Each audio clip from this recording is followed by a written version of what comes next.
Boss! Look at this!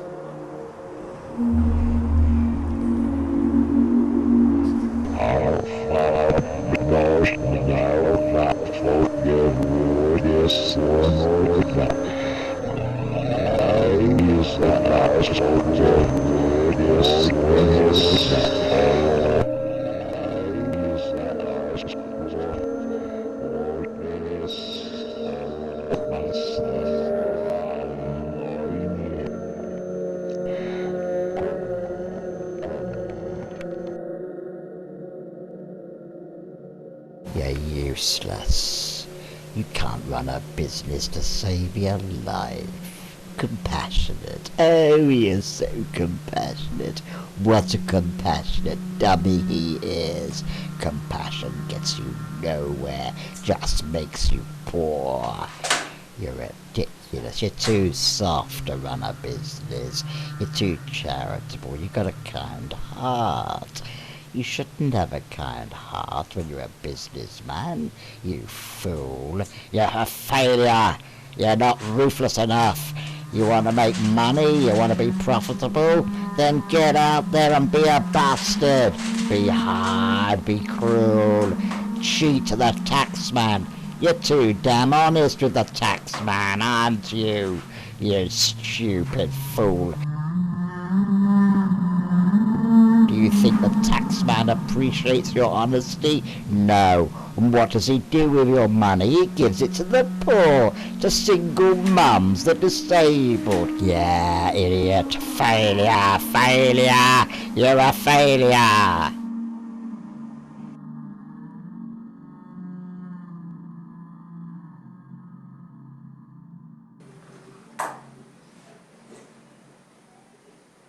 How did you get here? You invited me. I invited you. Yes, you invited Don't be me. ridiculous. How did I invite you? I don't even know who you are. Oh, but you do. You know who I am. I don't know who you are. Who are you? I'm How did you here. get here? I'm here to make you an offer. Why should I be interested in any offer you have to make? I don't think you have much choice. What do you know about me? You still haven't answered my question. How did you get in here? I told you. You invited me. Did I? Or you did. I don't even know your name. How can I have invited you? My name is unimportant. Your name, It is to me. not at this moment it isn't. We'll talk later. Right now, I'm here to make you an offer. And that offer is Yeah. salvation. Oh my God. A Christian nut. Perhaps. Look around you.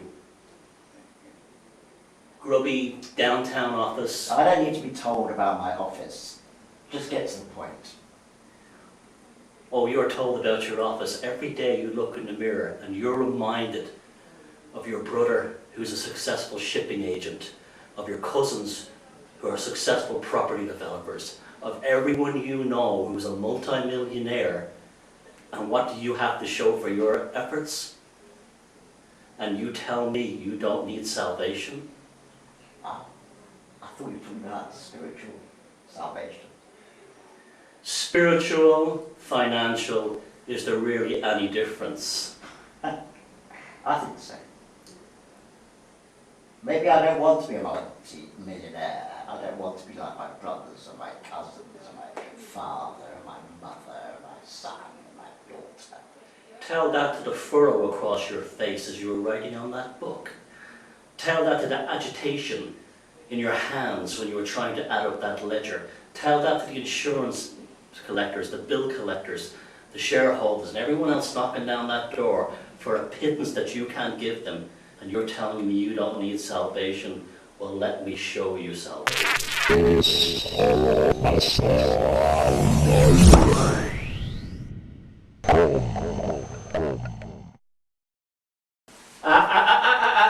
Not yet. There will be time for touching later. Ah, come on, there's some kind of trick. What is it? Let me explain to you how I came into possession of this object. As an owner of many prime property developments, I often have workers working on my site, building up, knocking down. You know how it is. In this age of bankruptcy and foreclosure, many opportunities arise. Not just for people like me who can speculate on property, but also for these rustic oafs I employ to work on my sites. And it just so happens that one day, one of these provincial rustics, shall we say, dug this object up from one of my properties. What makes this so very interesting is that the site that this was pulled from sat on top of an old monastic settlement belonging to an obscure group called the Knights Templar or something like this. In the left-hand side of an ancient ruined chapel, I found this, well, should I say, an oafish fool in my employment found this under the left-hand side of the ruined chapel. Boss! What is it? This is the offer I'm offering you to save you from this. It's not what it gives you that is the power of this object. It's what it takes away. Ask yourself, why are you in this grubby office? Why have you not achieved or excelled to the levels of other members of your family? Why do you have to deal with that snickering down at the golf club? They all know that you don't have enough to pay the fees, and you scrimp and scrape and borrow and try to play the part of the big, big businessman. Ask yourself, what's the difference between you and me? And I'll tell you what the difference is. Compassion. Arbitrary concepts of human decency. Right, you have it and I don't. No, you have it and I don't. No one in a position of power has empathy for anyone else. No one in a position of financial, political or media success has compassion for other human beings. That's why they're at the top and you're down here, and I'm offering you this right now, the chance for true salvation. Not some ridiculous idea of religious salvation for some God that may or may not exist at the end of the world, but real salvation in this life, in this world, at this moment, now, not a payoff in the future, a payoff now. You're just talking about financial salvation. I'm talking about everything. The most important reward of all, to be able to hold your head up high among your family members and your peers in business, knowing that you've achieved the same as them. If you take this right now, you can have the opportunity to be anything you want in this world. I'm giving it to you for free.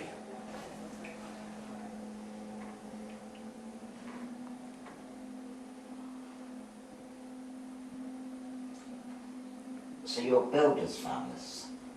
By builder, if you mean ignorant, oafish moron, you'd be correct. Why are you so nasty about people that work for you? I prefer to call it honesty. Honesty? Yes, I'm not patronizing anybody.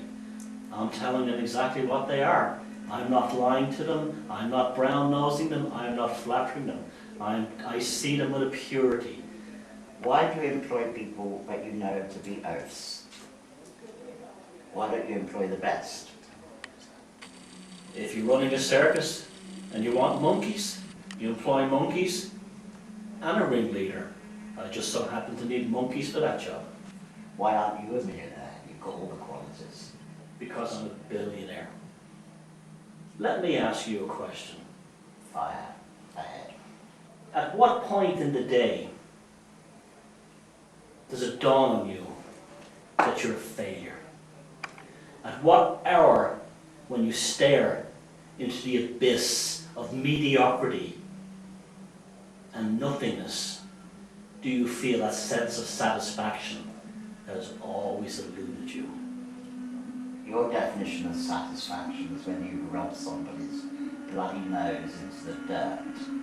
That's not necessarily my definition of satisfaction. It all depends, you know, failure is defined by our definition of success. Some may call it social Darwinism. Does an eagle consider the fortune of a sparrow when it halted from the sky? I'm just following on from the laws of the universe. Walk outside this office and see people everywhere cutting each other's throats and then pretending to be respectable, pretending to be moral, pretending to have compassion, when in reality, if I could give them what I'm giving you, do you think that they would have the same moral dilemmas as you? No, they'd be too busy making the money that you can only dream of, my friend. You still haven't told me how that ball is going to make me loads of money. That is for you to find out. There are so many questions here. Number one, if you're such a bastard, why are you giving it to me for free? It seems to be a very nice, generous, kind thing to be doing. What's one more bastard in a world full of bastards? And why me? There are any number of failures out there. In fact, 90% or 99% of the world's population are failures. Why do you choose me out of all that billion number of failures? Because deep down inside, I know that you long to be saved from the shackles and the manacles of your own compassion for others. I also say that 90% of those failures are the same.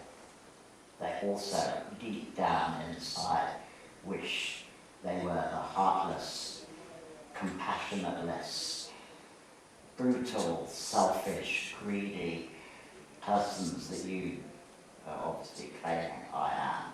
So again, I ask, why me, out of all those billions who are like me? Because you're more like me than you'll ever admit. You don't like a gamble. You like a sure thing.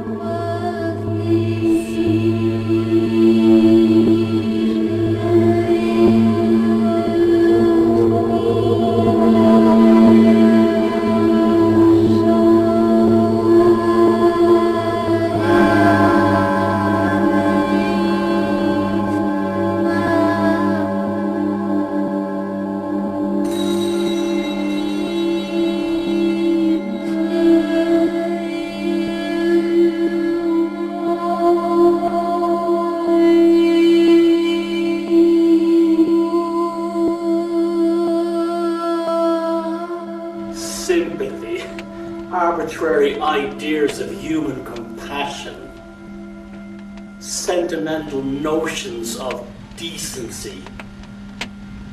How is this going to ever pay your bills?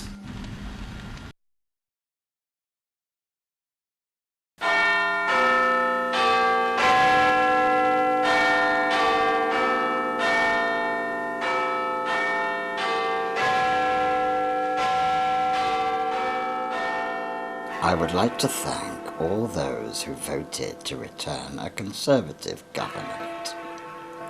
As your new Prime Minister, I promise that most of you will experience a very interesting and austere time. I also promise that those of us who belong to the privileged wealthy elite will earn even greater profits.